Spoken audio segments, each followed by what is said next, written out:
If you love the stories of and the rest of the story, subscribe now.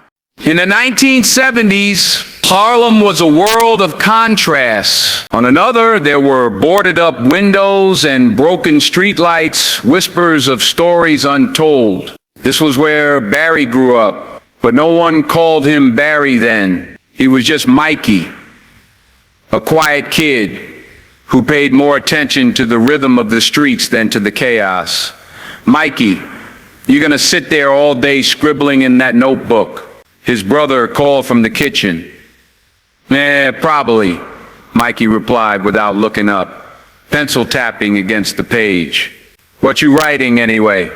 Nothing you'd care about. But it wasn't nothing. Mikey had a habit of listening, really listening, to the way people talked, the cadence of their voices, the weight behind their words. He would sit on the stoop for hours, jotting down snippets of conversation or sketching scenes from the neighborhood. Mikey, you ever think about doing something with all that writing? His sister once asked, nudging him as they watched kids playing double dutch on the sidewalk. Like what? Mikey said, closing his notebook.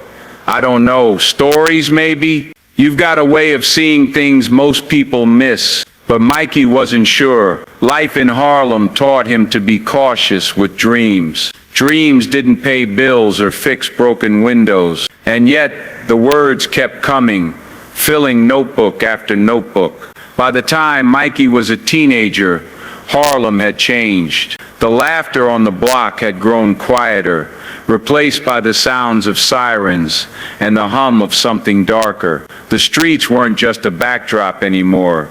They were a battleground. And Mikey saw it all. One day he found himself sitting across from his mother at the kitchen table.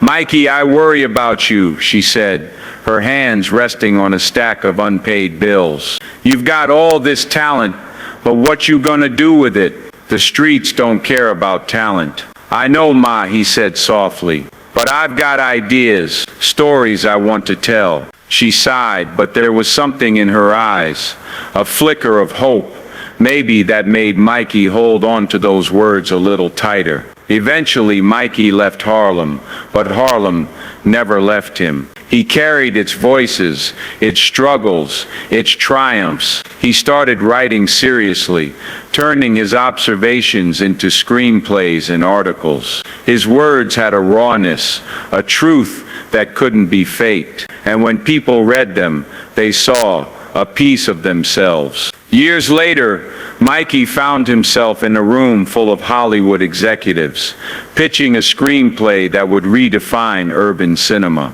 One of them leaned back in his chair and asked, "How'd you come up with this stuff? It's so real." Mikey smiled, thinking of the stoop, the voices, the life he'd lived. "I guess I just write what I know," he said simply. That screenplay became New Jack City, a gritty, unapologetic look at crime, greed, and survival in the urban jungle. Mikey, who the world would now know as Barry Michael Cooper, didn't just write a movie. He told the story of a generation. And now you know the rest of the story.